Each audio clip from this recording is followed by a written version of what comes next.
Di sebuah tempat bersalju, di dalam sebuah ruangan, tampak dua orang sedang berbincang. Salah satu dari mereka bertanya apakah rekannya sudah mendengar rumor yang beredar belakangan ini. Ia mengatakan bahwa konon ada seorang orang gila yang mengamuk di berbagai medan perang. Rekannya terkejut dan bertanya, "Orang gila?" Orang pertama menjelaskan bahwa pria itu adalah seorang tentara bayaran dengan sorot mata yang sama sekali tidak menunjukkan ketertarikan untuk hidup. Menurut rumor, setiap kali sebuah pertempuran berakhir, pria itu selalu menghilang tanpa jejak, lalu hanya muncul kembali di peperangan berikutnya. Seorang tentara bayaran tanpa keinginan untuk hidup, menurutnya, terdengar sangat tidak lazim. Ia melanjutkan bahwa ada satu kalimat yang selalu digumamkan pria itu. "Selamat lagi." Terutama saat kekaisaran terlibat dalam perang, pria itu selalu muncul dan mengacaukan medan pertempuran seperti badai. Ia bertarung bukan demi kejayaan atau uang, melainkan seolah demi membalaskan dendam pribadi. Bahkan mendengarnya saja sudah cukup membuat bulu kudut merinding. Rekannya lalu bertanya, siapa sebenarnya orang gila itu? Orang pertama menjawab bahwa menurut rumor, pria tersebut dulunya adalah seorang pangeran dari kerajaan yang telah runtuh. Konon ia kini berkelana mencari tempat untuk mati. Namun satu-satunya jawaban yang ia temukan hanyalah kehancuran dirinya sendiri. Nama pria itu adalah Yuri Briol, pangeran ketiga dari kerajaan Briol. Nama Yuri Briol menjadi aib karena ia dituduh telah menghancurkan kerajaannya sendiri dengan kedua tangannya. 10 tahun yang lalu, di sebuah kasino, nama itu dikenal sebagai nama seorang pengkhianat dan satu-satunya penyintas dari kerajaan yang telah runtuh. Saat itu, seorang pemuda tertawa keras, mengatakan bahwa hari itu keberuntungan sedang menyerpainya. Pemuda tersebut adalah Yuri Briol, pangeran ketiga Briol yang kala itu berusia 18 tahun. Seorang pemuda lain, Hernando, seorang royal mage, berkata bahwa itu sungguh hebat, karena Yuri selalu menang setiap saat, dan selalu menang tipis. Seseorang yang bermain dengannya berjalan pergi. Yuri memintanya untuk tidak pergi. Ia mengatakan bahwa itu semua hanyalah keberuntungan, bukan karena ia memiliki trik tertentu. Ia lalu menantang orang-orang di meja itu untuk bermain satu ronde lagi dan menggandakan taruhan. Dengan suara pelan, Hernando mengingatkan bahwa sekarang sudah waktunya kembali, karena jika mereka tetap di sini, mereka akan terlambat menghadiri pertemuan. Tiba-tiba seorang pria yang duduk bersama mereka berdiri dengan marah, menginjak meja dan menuduh Yuri menipu mereka. Ia berkata bahwa mereka tidak bodoh dan menyadari Yuri menggunakan trik murahan untuk merampas uang mereka. Yuri bangkit dan menggebrak meja, menantang tuduhan tersebut. Pria itu membalas dengan merendahkan. Menilai dari sikapnya, Yuri pasti bukan bangsawan. Orang lain menimpali dengan sinis, menanyakan apakah ia keluarga kerajaan. Ketika seseorang menyebut kata pangeran, suasana semakin memanas. Mereka berkata bahwa jika benar ia keluarga kerajaan, maka mereka tidak akan melepaskannya begitu saja. Bagi mereka, keluarga kerajaan sama saja, sombong dan tak berguna. Mereka menyebut para bangsawan hanyalah keturunan orang bodoh yang mengayung sepadang. Mendengar semua itu, kemarahan Yuri meledak. Ia mengacaukan meja kartu, membuat orang-orang di sekitarnya terkejut. Dengan senyum tipis, Yuri memperkenalkan diri. Ia menyatakan bahwa namanya adalah Yuri Briol, pangeran ketiga Briol. Dan hari ini, mereka akan terlahir kembali di tangannya. Orang-orang yang mencemoohnya tadi tampak terkejut dan terketakutan. Jeritan orang-orang yang dipukul Yuri memenuhi ruangan. Beberapa waktu kemudian, di sebuah bangunan yang hanya diterangi cahaya bulan, Yuri berbicara dengan seorang wanita. Ia bersumpah bahwa ayahnya mengadakan pertemuan mendadak, dan itulah alasan keterlambatannya. Ia merasa sudah mengirim pembawa pesan. Wanita itu adalah Putri Ekaterina Ivarna Grandzayen dari Kekaisaran. Ekaterina menegur bahwa Yuri bukan satu-satunya yang harus menyempatkan waktu. Ia menjelaskan betapa sulitnya menyelinap sejauh itu. Yuri mengatakan bahwa tanpa kehadiran ayahnya, ia harus berhati-hati melangkah, bahkan tidak seharusnya menceritakan hal ini. Ekaterina tersenyum tidak senang dan bertanya apakah sekarang ia hanyalah orang lain baginya. Yuri panik dan menyangkal. Namun Ekaterina berkata bahwa jika Yuri bahkan tidak mempercayainya untuk berbicara, lalu mengapa ia memberinya harapan? Ia meminta agar Yuri tidak menghubunginya sebelum ia sendiri yang menghubungi. Ia pun pergi, meninggalkan Yuri sendirian. Dari balik tembok, seseorang memata-matai Yuri. Sejak hari itu, keseimbangan rapuh antara Briol dan Kekaisaran mencapai batasnya. Provokasi kecil berubah menjadi konflik yang tak terkendali, hingga perang besar pun pecah. Suatu hari terdengar teriakan bahwa kekaisaran telah menginvasi Briol dan semua orang harus dievakuasi. Yuri berlari keluar dan melihat kastil yang telah terbakar. Perang pun berlangsung bertahun-tahun, korban terus berjatuhan. Di medan perang, Yuri menemukan Joshua tergeletak tak bernyawa. Ia memanggil namanya dengan putus asa. Para pengawal memintanya mengamankan diri. Mereka bertanya tentang bala bantuan. Fiore Briol, prajurit terhebat Briol, tidak ada di sana. Kekalahan demi kekalahan membuat Yuri sampai pada satu kesimpulan pahit. Pengkhianatan Ekaterina, satu-satunya orang yang ia percaya sepenuhnya. Kecurigaannya terjawab ketika ia menerima sepucuk surat yang hanya berisi 2 kata, "Maafkan aku." Tak lama kemudian, pasukan kekaisaran menemukan Yuri dan mencoba membunuhnya. Yuri melawan namun jumlah mereka terlalu banyak. Saat sebuah tebasan hampir merenggut nyawanya, seseorang menahan serangan itu dengan tubuhnya sendiri. Orang itu adalah Lauren. Dengan nafas tersengal-sengal, Lauren meminta Yuri untuk bertahan hidup. Para pengawal meminta Yuri kabur demi masa depan Briol. Yuri terdiam dan menggeratak giginya. Ia memejamkan mata dan terpaksa melarikan diri. Para pasukan kekaisaran melihat Yuri melarikan diri dan mengejarnya. Setelah beberapa waktu, Yuri bersembunyi di sebuah ruangan. Ia berkata dalam hati bahwa ia harus bertahan dan berkumpul kembali demi masa depan Briol. Ia memikirkan masa depan Briol dan ayahnya. Namun pintu tiba-tiba terbuka. Seorang kesatria masuk. Yuri terdiam. Ia berkata dalam hati, jika ia mati di sini, masa depan Briol akan mati bersamanya. Dengan terpaksa, Yuri berlutut dan memohon agar diselamatkan, karena tanpa dirinya tidak akan ada perlawanan yang tersisa. Kesatria itu meminta maaf dan tidak perlu banyak bicara. Kekaisaran akan membayar semua perbuatannya, dan para prajurit akan tiba sebentar lagi. Kesatria itu meminta Yuri untuk segera pergi. Yuri terkejut mendengar perkataan kesatria itu. Yuri pun melarikan diri ke hutan. Namun dunia nyata kejam, semua orang akhirnya mati. Ia menyadari bahwa selama ini, ia hanya mengayunkan pedangnya untuk menghukum dirinya sendiri. Suatu hari ia yakin seseorang akan datang untuk membunuhnya. Dan hari itu tiba. Seorang kesatria bermata merah berdiri di hadapannya, menuduh Yuri selalu menerobos garis depan dan menghancurkan dirinya sendiri demi kedamaian. Kesatria itu menyebut Yuri egois, bahkan kematian pun terlalu buruk baginya. Yuri membalas dengan sinis, menantangnya untuk membunuhnya. Kesatria itu membuka helmnya. Wajah itu adalah Lauren, namun tampak bukan manusia lagi. Lauren menuduh semua kehancuran terjadi karena Yuri. Ia menyerang. Yuri menyadari bahwa orang yang seharusnya mati telah kembali seperti hantu pendendam. Lauren menghunuskan pedangnya dan berlari lalu menusuk Yuri tepat di dadanya. Rasa bersalah masih menghimpitnya bahkan saat ia menarik nafas terakhirnya. Tiba-tiba Yuri tersentak terbangun ketika seseorang memanggil namanya dengan keras. Yuri Briol. Seseorang di sampingnya berkata bahwa sudah 3 hari Yuri tidak membuka mata. Ia menanyakan apakah Yuri baik-baik saja. Yuri yang baru sadar perlahan terbangun. Ia melirik ke arah orang itu dan betapa terkejutnya ia ketika menyadari bahwa sosok tersebut adalah ayahnya sendiri. Dengan kebingungan, Yuri menyebut ayahnya. Di dalam hatinya, ia berkata bahwa hal itu mustahil karena ayahnya telah meninggal. Ia pun berpikir, jangan-jangan ayahnya benar-benar berakhir di neraka. Menurutnya dirinya sendiri mungkin pantas, tetapi jika sampai ayahnya juga demikian, rasanya tidak masuk akal. Ayahnya tidak mengerti apa yang dimaksud Yuri. Yuri meraih tangan ayahnya dan sambil tersenyum bahagia, ia berkata bahwa bagi seseorang yang selalu mengagungkan kehormatan, ayahnya justru menjalani kehidupan yang liar.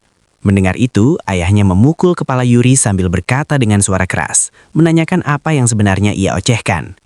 Yuri yang kesakitan karena dipukul berkata bahwa bahkan di neraka pun kebiasaan buruk ayahnya masih belum hilang, lalu menyuruh ayahnya bertaubat selagi masih bisa. Namun sebelum ia menyelesaikan perkataannya, sehelai daun yang tertiup angin melintas di depan wajahnya.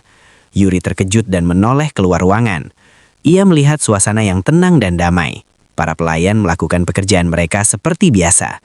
Tidak ada pendosa, tidak ada api penyucian, dan tidak ada iblis yang mengejek serta menyiksanya. Yuri pun berpikir, jika begitu, di mana dirinya sekarang? Saat itu ia melihat ayah dan 2 kakaknya masih menatapnya.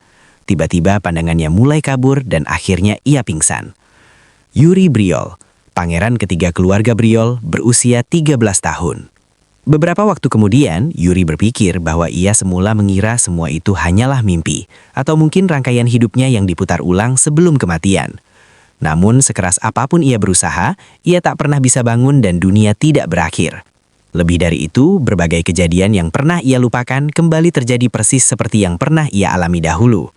Mau tidak mau, ia harus menerima kenyataan bahwa dirinya telah kembali ke masa lalu, ke musim semi ketika usianya 13 tahun. Ia diberi kesempatan untuk hidup kedua kali. Yuri masih tidak menyangka bahwa ia kini duduk dan makan bersama ayah serta kedua kakaknya. Keesokan paginya, seorang pelayan membangunkannya dan berkata bahwa sudah waktunya bangun karena Yuri sendiri yang memintanya dibangunkan. Pelayan itu mengingatkan bahwa sudah waktunya latihan pedang. Yuri yang masih mengantuk dan malas bergerak dari tempat tidur, tiba-tiba terkejut ketika mendengar kata latihan pedang. Ia mengatakan, "Bajuku," lalu meralat bahwa ia harus membasuh muka dulu. Pelayan wanita itu memintanya tenang dan menawarkan bantuan untuk membasuh wajahnya terlebih dahulu, mempersilahkan Yuri duduk. Saat itu Yuri teringat masa lalu, ketika pelayan wanita tersebut terbunuh di ruangan ini. Kembali ke masa sekarang, Yuri melirik pelayan itu dan memanggil namanya, Ena. Sambil tersenyum, ia berkata bahwa ia ingin Ena menamparnya 3 kali dan sekeras mungkin. Ena terkejut dan bertanya apakah pangeran memintanya melakukan tindakan pengkhianatan. Yuri menjawab bahwa itu bukan pengkhianatan jika ia sendiri yang menyuruh. Ena kembali memastikan apakah Yuri sungguh yakin. Yuri menegaskan bahwa ia yakin, karena ia, Yuri Briol, selalu menepati janjinya. Maka 3 tamparan keras pun dilayangkan oleh Ena. Beberapa waktu kemudian, Yuri terlihat sedang berlatih pedang dengan pipi lebam akibat tamparan tersebut. Di dalam hatinya, ia mengeluh bahwa ia lupa betapa kuatnya Ena. Ia juga menyadari bahwa tak seorang pun menawarinya salep atau menanyakan benjolan di pipinya, termasuk Bernard, gurunya dalam latihan pedang. Yuri lalu berpikir sejak kapan Bernard mulai mengajarnya hanya dengan sparring. Ia teringat masa lalu ketika Bernard pernah berkata kepada ayahnya bahwa Yuri memiliki bakat alami dan bahwa sangat disayangkan pangeran tidak cukup rajin, karena seandainya ia lebih giat, ia bisa menjadi anugerah bagi kerajaan Briol. Yuri menyadari bahwa setelah mendengar pujian itu, ia justru semakin bermalas-malasan hingga Bernard menyerah dan hanya melakukan sparring biasa dengannya. Daripada terpacu, kata-kata itu malah membuatnya lengah.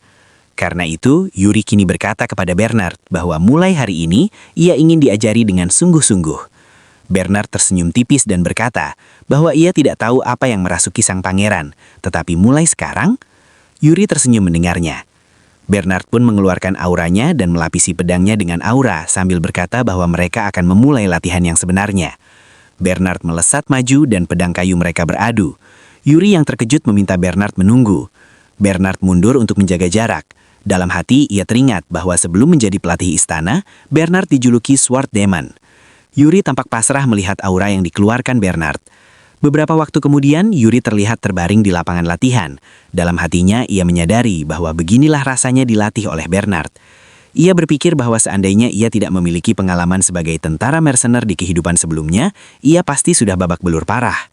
Latihan itu memang melelahkan, tetapi jika terus seperti ini, ia yakin dirinya akan berkembang dengan cepat. Di sisi lain, Bernard juga terkejut karena Yuri mampu menangani semua serangannya dan bertanya-tanya sejak kapan pangeran berkembang sejauh ini. Tiba-tiba Ena memasuki lapangan latihan dan meminta Yuri segera masuk karena Yang Mulia mencarinya. Yuri menoleh dan bertanya mengapa. Ena menjelaskan bahwa Count Johannes dan putranya telah tiba. Mendengar itu, Yuri kembali mengingat kehidupan masa lalunya. Count Johannes dan putranya. Ia langsung teringat bahwa merekalah yang mengkhianati kerajaan dan membuka gerbang bagi kekaisaran di kehidupan sebelumnya. Nama Goth Barkwar terlintas di benaknya. Dengan sorot mata yang berbeda, Yuri berkata kepada Ena, menanyakan di mana bocah itu sekarang. Dalam hatinya, ia menyebut bocah itu sebagai bajingan, dan ia bertekad untuk memperbaiki kesalahan masa lalu.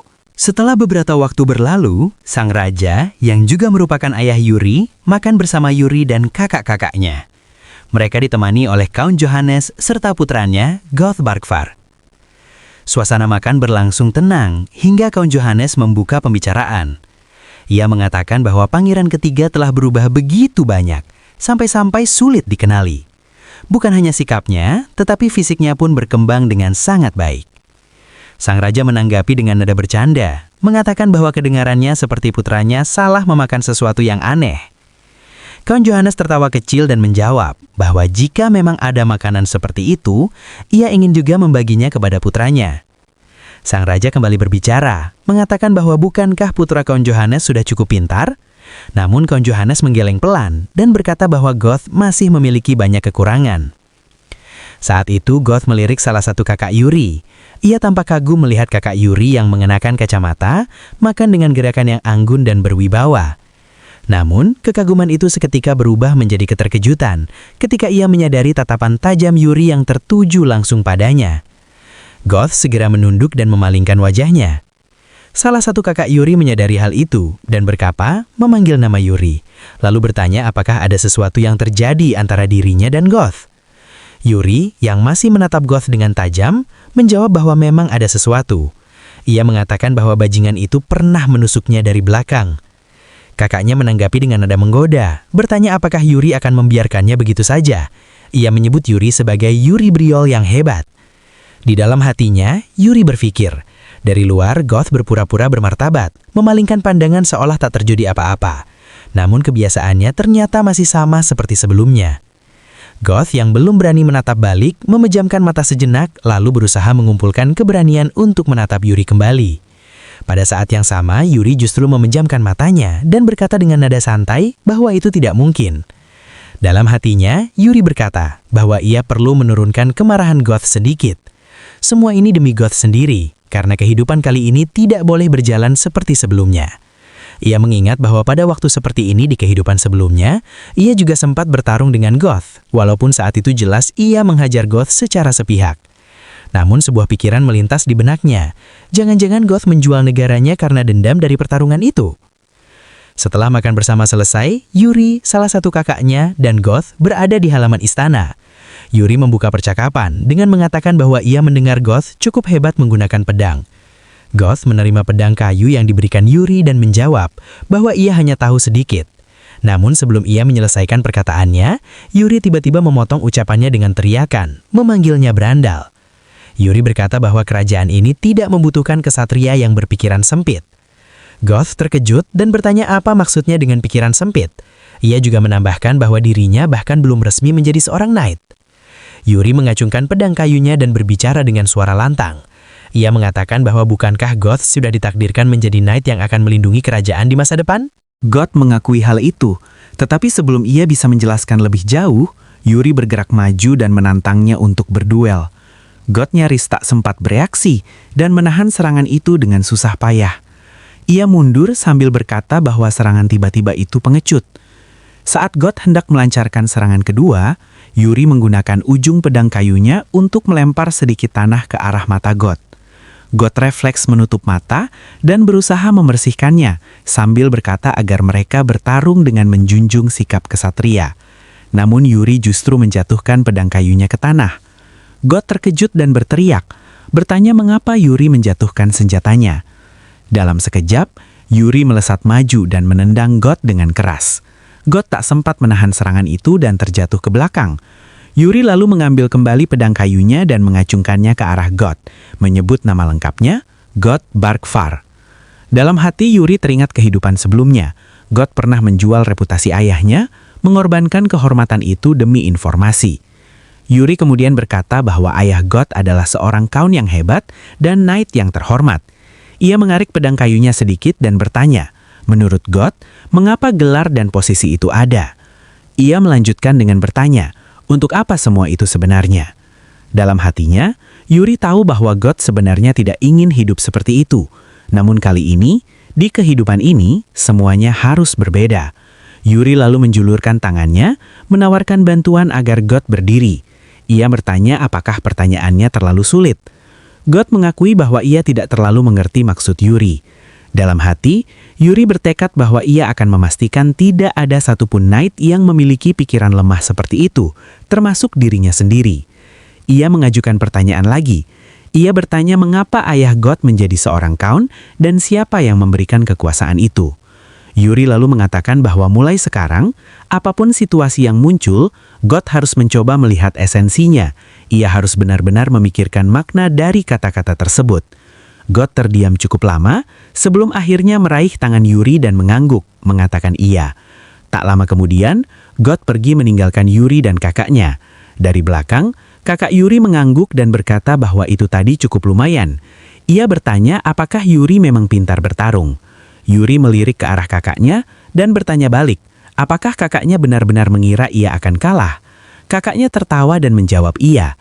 Yuri terdiam sejenak sebelum bertanya, memangnya ia terlihat seperti apa di mata kakaknya? Kakaknya menjawab tanpa ragu bahwa Yuri adalah penjudi dan pembuat onar terbesar di kerajaan.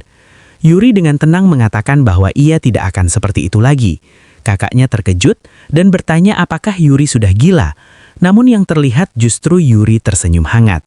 Beberapa waktu kemudian, pada sore hari, Yuri terlihat sangat kelelahan setelah latihan pedang bersama Bernard.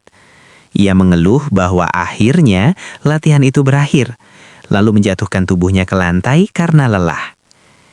Bernard menghampirinya dan mengatakan bahwa Yuri sudah berlatih dengan sangat keras, dan itu sudah cukup untuk hari ini.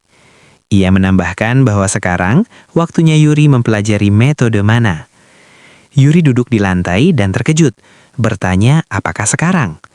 Ia lalu bertanya apakah Bernard akan mengajarinya metode miliknya sendiri. Bernard menjawab tidak, karena itu bukan metode yang sesuai dengan tingkat Yuri saat ini. Ia mengatakan bahwa metode yang akan dipelajari Yuri adalah metode Brilluin. Yuri terkejut dan bertanya, mengapa? Bernard menjelaskan bahwa itu adalah metode mana yang sangat bagus, dengan energi yang murni dan sangat efisien ketika digunakan. Sambil mengambil pedang kayunya, Yuri berpikir dalam hati bahwa metode Brilluin adalah metode yang ia kuasai di kehidupan sebelumnya. Ia mengembangkannya sampai tingkat tertentu saat menjadi seorang mercenary. Namun tetap saja, Bernard bertanya apakah Yuri terpikirkan sesuatu yang lain? Yuri menjawab bahwa ia sedang berpikir, lalu tiba-tiba teringat sesuatu. Ia meminta Bernard untuk merekomendasikan seseorang dari Royal Guard, seseorang yang memiliki bakat luar biasa, jauh melampaui kemampuan mereka saat ini. Dalam hati, Yuri teringat satu skill yang bahkan tidak pernah bisa ia sentuh di kehidupan sebelumnya. Bernard berpikir sejenak sebelum akhirnya berkata bahwa jika hanya membicarakan bakat individu murni, maka Jared adalah orang yang tepat. Yuri terkejut dan bertanya tentang orang itu. Ia mencoba mengingat nama Jared, lalu memejamkan mata. Dalam kehidupannya sebelum regresi, ia bertemu Jared di akhir perang. Skill Jared biasa saja dan cukup mengejutkan bahwa ia bisa bertahan sejauh itu. Ia hanyalah salah satu dari mereka yang tidak hebat. Yuri teringat kata-kata Jared di kehidupan sebelumnya. Jared berlutut dengan kepala tertunduk, mengatakan bahwa ia sangat frustrasi. Yuri saat itu bertanya mengapa. Kini, Yuri menyadari bahwa bakat terpendam Jared pasti sangat luar biasa. Jared pernah berkata bahwa seandainya ia bisa memutar waktu, ia pasti akan berlatih mati-matian. Namun pada akhirnya, ia tidak pernah mengasah bakat itu. Dan ketika perang tiba, semuanya sudah terlambat. Dalam kehidupan sebelumnya, Yuri hanya mengatakan bahwa tak ada gunanya menyesali hal tersebut. Kini ia menyadari bahwa mereka berdua telah menjadi pedang berkarat yang rapuh. Yuri pun berkata bahwa sudah saatnya ia bertemu dengan Knight pemalas itu. Dalam hatinya, ia bertekad bahwa kali ini ia harus membuatnya sadar. Setelah beberapa waktu berlalu, Yuri tiba di dalam ruangan tempat para Knight berlatih. Kehadirannya segera disadari oleh salah satu Knight yang berjaga, yang dengan sigap menyapanya dan menanyakan keperluannya datang ke tempat tersebut. Yuri hanya melambaikan tangan dengan santai dan menjelaskan bahwa ia datang untuk melihat bagaimana perkembangan latihan mereka sejauh ini. Knight itu tertawa kecil dan berkata bahwa tentu saja kemampuan mereka tidak bisa dibandingkan dengan sang pangeran. Meski begitu, ia menegaskan bahwa seluruh Knight telah berusaha semaksimal mungkin. Yuri melangkah maju beberapa langkah dan mengamati para Knight yang tengah berlatih dengan sungguh-sungguh. Dalam hatinya, ia mengakui bahwa penilaian itu benar. Semua orang tampak serius dan fokus. Setelah mengamati sejenak, Yuri menanyakan keberadaan Jared. Knight yang berdiri di sampingnya sempat memastikan apakah yang dimaksud adalah anak baru, lalu menunjuk ke arah seorang pria di sisi lain ruangan. Melihat ke arah itu, Yuri akhirnya memahami maksud Bernard sebelumnya. Latihan ini seharusnya bertujuan untuk mendorong batas kemampuan, namun Jared tampak tidak melakukannya dengan sungguh-sungguh. Yuri menilai bahwa Jared sudah tidak sepandai dulu. Knight yang berdiri di dekat Yuri memperkenalkan dirinya sebagai Rosso. Kepadanya, Yuri meminta agar diambilkan sebuah pedang kayu, karena tampaknya ia harus turun tangan sendiri. Rosso menyanggupi permintaan itu dan bertanya dengan siapa Yuri akan bertarung. Dengan tenang, Yuri menjawab bahwa lawannya adalah si pemalas yang berada di sana. Tak lama kemudian, Yuri dan Jared bersiap di arena sparring. Para knight yang berdiri di sekitar arena menyemangati Jared agar tidak kalah, sekaligus mengingatkannya agar tidak lengah. Yuri lalu menyapa Jared dan mengatakan bahwa ia mendengar Jared sangat hebat. Ia pun meminta agar Jared menunjukkan jati diri seorang knight kepadanya. Dari raut wajahnya, jelas terlihat bahwa Jared merasa terpaksa menerima tantangan itu, meski akhirnya ia mengiyakan. Begitu sparring dimulai, Yuri langsung bergerak maju sambil meminta Jared agar tidak membuatnya berharap terlalu banyak. Jared tampak terkejut ketika Yuri melancarkan serangkaian serangan cepat. Namun dengan santai, Jared berhasil memblokir semuanya. Para knight yang menyaksikan mengakui bahwa Jared memang hebat dengan pergerakan yang tajam dan efisien. Mereka juga menyemangati Yuri, memuji bahwa kemampuan sang pangeran pun tidak kalah mengesankan. Di dalam hatinya, Jared merasakan ada sesuatu yang tidak beres. Yuri terus melancarkan serangan tanpa henti, membuatnya mulai sedikit kewalahan. Ia menyadari bahwa jarak antar serangan Yuri terlalu konsisten. Pertarungan ini terasa seperti ejekan terhadap kecepatan serangannya sendiri. Saat pedang mereka kembali beradu, Yuri menyatakan bahwa sejauh ini pertarungan itu hanyalah sebuah pertunjukan. Ia lalu mengajak Jared untuk bertarung dengan sungguh-sungguh. Jared berhasil menahan serangan berikutnya dan segera menjaga jarak. Yuri dalam hatinya mengakui bahwa refleks Jared memang luar biasa, sesuai dengan dugaannya. Ia melancarkan tebasan horizontal, namun Jared berhasil menghindarinya. Jared menggertakkan gigi, kesal karena awalnya ia berniat bertarung santai. Ia pun melancarkan serangan balasan yang hanya bisa ditahan Yuri dengan susah payah. Yuri menyadari bahwa dirinya memang tidak mampu menang, bahkan dengan bantuan ingatan dari kehidupan sebelumnya. Jared tetaplah seorang knight profesional. Sejak awal, Yuri memang tidak berharap untuk menang. Namun ia tetap menepis pedang Jared dan tersenyum dalam hati, bertekad setidaknya mengenai tubuh Jared sekali saja. Ia kembali maju dan berhasil melakukannya. Wajah Yuri tampak senang, sementara para knight yang menyaksikan berseru bahwa sang pangeran berhasil mengenai Jared. Mereka juga memuji serangan Yuri yang mengesankan. Yuri kemudian memastikan bahwa Jared tidak sedang mengalah padanya, dan Jared menegaskan bahwa itu tidak benar. Meski begitu, di dalam hatinya Jared merasa aneh. Sejak tadi ia yang terus menekan, namun entah mengapa justru ia sendiri yang merasa terpojok. Yuri kembali menyerang, dan Jared kembali menghindar sambil menjaga jarak. Saat Yuri hendak melancarkan serangan berikutnya, Jared berdiri tegak. Dalam hatinya ia mengumpat, merasa sangat kesal. Tanpa disadari, ia mengalirkan mana ke pedangnya. Para knight yang menyaksikan terkejut dan berteriak keras memanggil nama Jared, menegurnya karena menggunakan mana sword. Mereka memperingatkan bahwa lawannya adalah pangeran ketiga dan memintanya agar tidak gegabah. Namun Jared yang dikuasai amarah tidak mendengarkan peringatan itu. Ia melancarkan serangan lurus ke depan. Yuri berhasil menghindarinya, tetapi serangan itu sempat memotong sedikit rambutnya. Saat itu juga, Jared tersadar akan apa yang telah ia lakukan dan tampak ketakutan karena hampir melukai Yuri dengan mana sword. Para knight yang menyaksikan hanya bisa mengumpat, menyebutnya sebagai anak gila. Beberapa knight segera memastikan kondisi Yuri, menanyakan apakah ia baik-baik saja. Yuri menjawab bahwa dirinya tidak apa-apa, lalu bertanya apakah itu pertama kalinya Jared berlatih. Meski begitu, seorang knight menegaskan bahwa Yuri sudah terluka. Yuri pun mengikat kepalanya dengan kain, lalu menatap Jared dan memintanya untuk mengangkat pedangnya kembali. Ia mempertanyakan alasan berhenti di tengah jalan. Dengan suara lantang, Yuri menyatakan bahwa latihan ini justru baru mulai menarik. Ia kemudian melancarkan serangan bertubi-tubi. Di dalam hati, Jared menyadari perbedaan besar antara dirinya dan Yuri. Yuri bukan berusaha melampaui batasnya, melainkan memaksa dirinya hingga titik paling akhir, bertarung mati-matian tanpa ragu sedikit pun. Jared dan Yuri saling menjaga jarak. Tubuh Jared menegang dan dalam hatinya ia bergumam bahwa perasaan yang kini mengalir di dalam dirinya terasa seperti seluruh darah di tubuhnya sedang mendidih. Tanpa ragu, ia mulai menyerang, sembari berpikir bahwa bahkan saat melawan seseorang yang jauh lebih kuat darinya, ia belum pernah merasakan amarah sebesar ini. Yuri berhasil menahan serangan tersebut.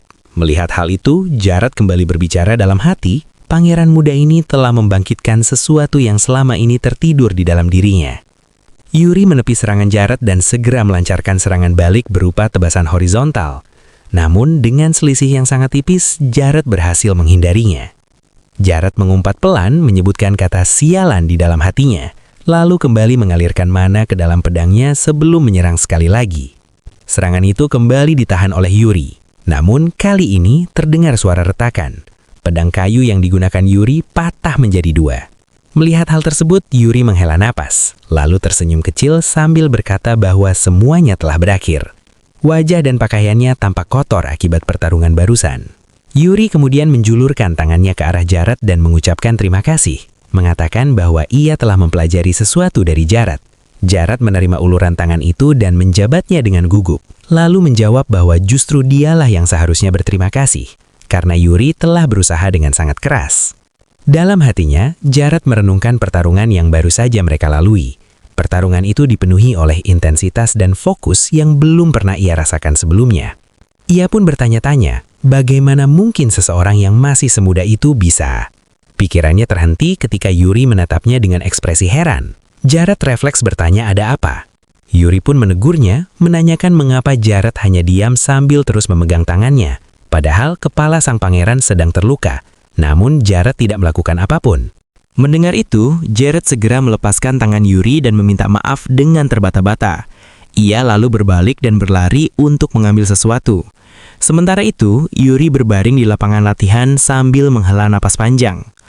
Para knight yang berada di pinggir lapangan latihan berseru dengan suara lantang, memuji pertandingan barusan dan menyebutnya luar biasa.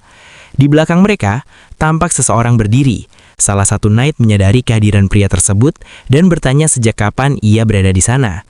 Pria itu menjawab bahwa ia baru saja masuk.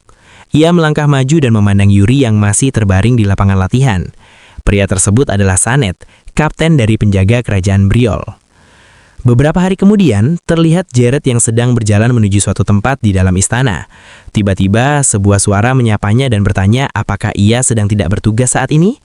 Jared tersentak dan segera menyadari bahwa yang berbicara adalah pangeran ketiga.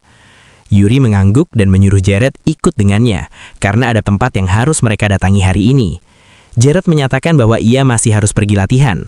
Namun Yuri meliriknya dan berkata bahwa akhirnya Jared sadar juga, serta menambahkan bahwa semua itu berkat dirinya, sehingga sudah sepantasnya Jared membalas budi.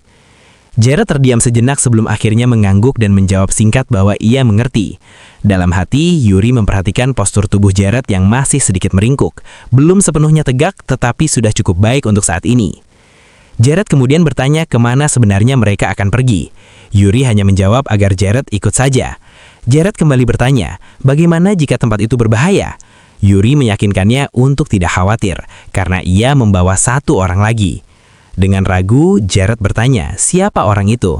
Yuri lalu memanggil dengan suara keras, menyebut nama Hernando.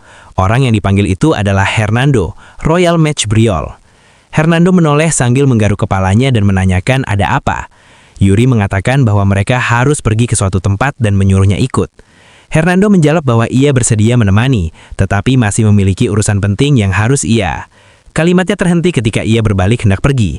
Yuri memotong ucapannya dan berkata bahwa ia akan melunasi semua hutang judi Hernando.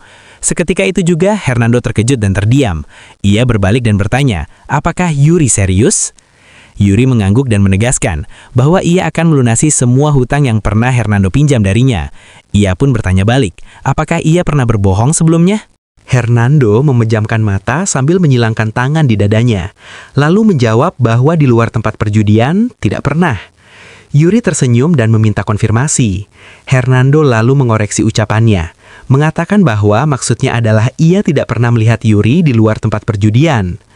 Mendengar itu, Yuri tersenyum tidak percaya sambil berpikir dalam hati apakah memang serendah itu citranya di mata orang-orang. Sambil berjalan pergi, Yuri menegaskan kembali bahwa intinya ia akan melunasi semua hutang judi Hernando. Jadi, Hernando cukup ikut dan tidak perlu banyak mengeluh. Hernando pun memberi hormat dan menyatakan persetujuannya. Namun kemudian, Hernando mengeluarkan selembar kertas sambil tersenyum lebar dan berkata bahwa mereka sebaiknya mengesahkan perjanjian itu terlebih dahulu. Yuri terdiam, tidak habis pikir dengan apa yang baru saja dilakukan Hernando. Ia berbalik sambil memegang kepalanya dan kembali bergumam dalam hati. Apakah gelar pangeran ketiga Briol memang serendah itu di mata orang-orang? Yuri kemudian berbalik lagi dan dengan suara lantang menunjuk ke arah Jared. Ia memerintahkan Jared untuk menjadi saksi mata.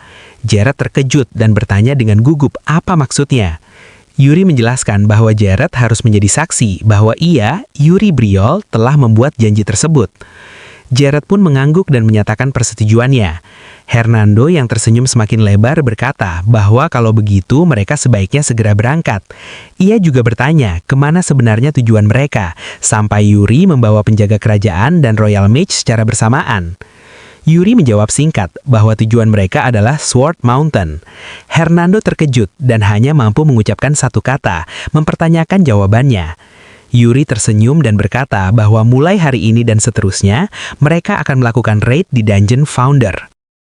Setelah beberapa waktu, Yuri, Hernando, dan Jared berjalan menyusuri sebuah lorong gelap. Jared berada paling depan sambil memegang obor yang menjadi satu-satunya sumber cahaya. Hernando memecah keheningan dengan mengatakan bahwa ia tidak pernah tahu ada jalur seperti itu di bawah istana. Jared lalu bertanya kepada Yuri dengan hormat apa yang sebenarnya berada di ujung gua tersebut. Yuri menjelaskan bahwa jalur itu menuju ke Sword Mountain. Jared mengulang nama itu dengan nada terkejut, menanyakan apakah itu tempat yang dikelilingi oleh kisah tak terhitung tentang sang pendiri. Yuri membenarkan perkataan Jared. Dalam hatinya, Yuri teringat bahwa di masa lalu pernah terjadi kegagalan saat orang-orang mencoba mengungkap warisan sang pendiri dari tempat itu.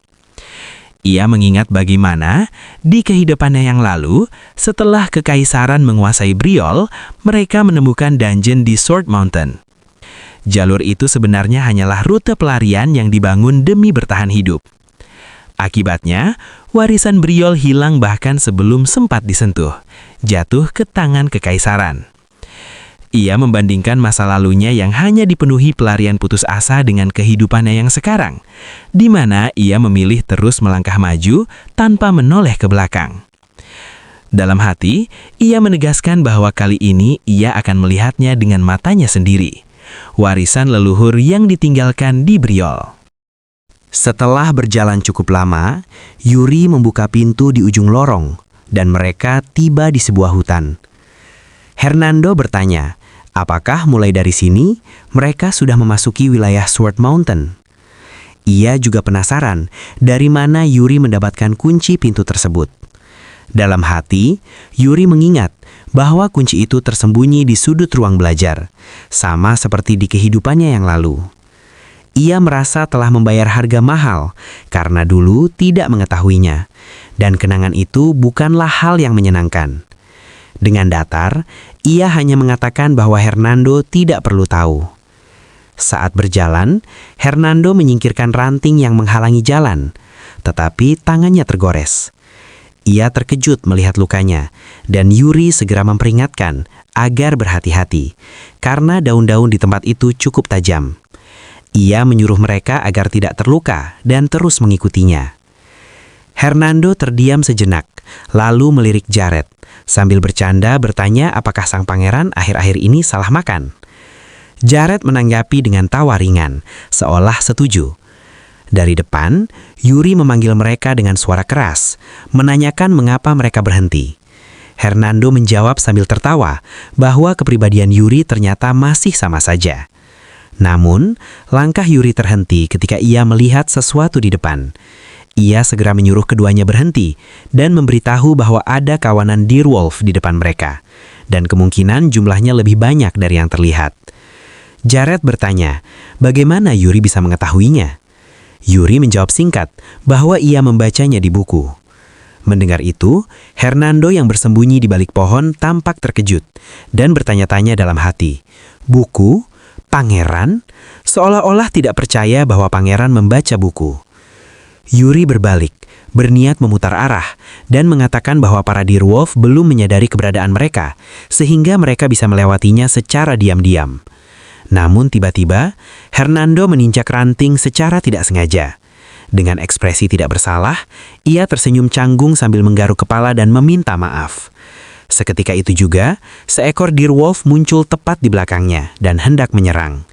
Jared berteriak memperingatkan Hernando, dan dengan sigap Jared menebas dirwolf tersebut. Yuri memuji Jared, mengatakan bahwa ia tahu bulu dirwolf cukup tebal, sehingga perlu dilapisi mana saat menyerang.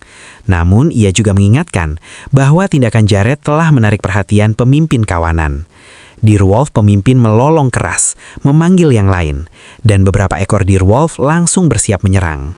Jared bersiaga dengan pedangnya, mengalirkan mana ke dalamnya, lalu menyuruh Yuri dan Hernando tetap berada dekat di belakangnya. Dua dirwolf melompat menyerang, tetapi dengan cepat Jared menebas keduanya.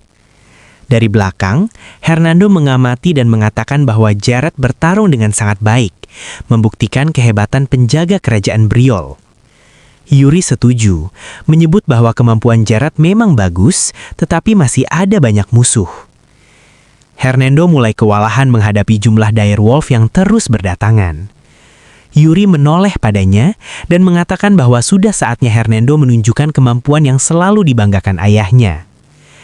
Hernando pun mengeluarkan sihirnya, membentuk beberapa bola api. Dengan santai ia berkomentar bahwa peran Battle Mage memang sangat berguna dalam situasi seperti itu. Jared yang masih bertarung melirik ke belakang, menebas lawannya, lalu melompat menjauh. Pada saat yang sama, bola-bola api Hernando menghantam dan meratakan pemimpin direwolf beserta kawanan di sekitarnya. Setelah pertarungan usai, mereka berdiri di sebuah puncak tebing. Yuri mengatakan ia tidak menyangka jumlah kawanan direwolf sebanyak itu. Jared yang tampak kelelahan, menjawab bahwa karena itulah mereka sedikit terhambat, tetapi akhirnya mereka sampai juga di puncak Sword Mountain. Ia bertanya apakah tempat itu benar. Yuri berjalan ke depan, memperhatikan sekitar, dan mengatakan bahwa seharusnya ada sesuatu di sana. Tak lama kemudian, ia melihat sesuatu yang terkubur di tanah dan mengatakan bahwa ia menemukannya. Jared mendekat dan bertanya apa yang Yuri lihat. Yuri mengatakan bahwa mereka harus menarik benda itu. Jared segera membantu dan menyuruh Hernando ikut membantu. Hernando sempat mengeluh bahwa luka di tangan seorang mage tidaklah elegan, tetapi akhirnya tetap membantu. Beberapa saat kemudian, mereka berhasil menggali benda yang terkubur itu, sebuah pedang. Yuri mengangkat pedang tersebut. Hernando mengamati bahwa pedang itu tampak belum lama terkubur karena masih terlihat baru. Yuri melihat tulisan terukir di pedang itu, "Guilty". Jared bertanya apakah itu warisan sang pendiri. Yuri menjawab bahwa ia sendiri masih belum yakin. Tiba-tiba, tanah di bawah mereka berguncang keras. Yuri mengatakan bahwa sepertinya mereka akan segera mengetahui jawabannya. Seketika itu juga, tanah tempat mereka berdiri runtuh dan ketiganya terjatuh ke dalam reruntuhan di bawahnya. Oke guys, sekian untuk video kali ini. Semoga kalian menyukainya dan nantikan video selanjutnya.